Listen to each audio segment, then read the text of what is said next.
In the Analects of Confucius 4.24, Confucius tells us to talk less. What he actually said was the gentleman tends to be hesitant about speaking, but quick to act. So we've talked about speaking before, that, oh my gosh, what did we talk about? That was literally today. People in ancient times did not speak carelessly, for they knew to feel ashamed if their action did not measure up to their words. So go watch 4.22s if you haven't seen that yet. So this really does connect to 4.22. And so the gentleman, or the ideal person in Confucius's in the Confucian point of view, he is hesitant about speaking. So he really does talk less, but he actually means it. He is very genuine in his words, although he doesn't really talk a lot. But you can compare that to maybe the petty man, who is the direct opposite of the gentleman, who can say a bunch of things, but ending up not actually being genuine about it. And so Confucius is essentially telling us that the easy thing to do is talk. That's the easiest thing to do.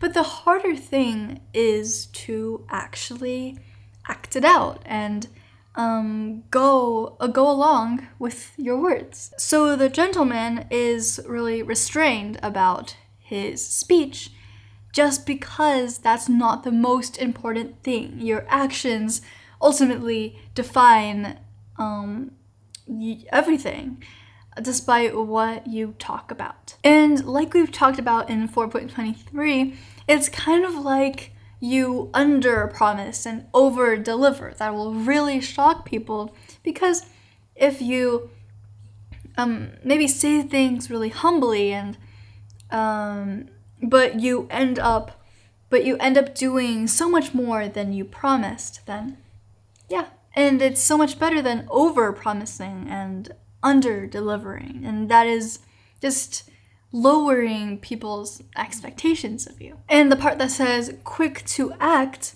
it's not recklessness and it's not acting before you think, but instead it's just that actions speak louder than words. We've all heard that thing before, or that saying before. And so the gentleman doesn't really care about the speaking part, but he cares more about the action part. And so one should always be restrained in words and swift in deeds, because ultimately your actions will value a lot more than your words will. And yeah, that will be all today, and I will see you in the next one.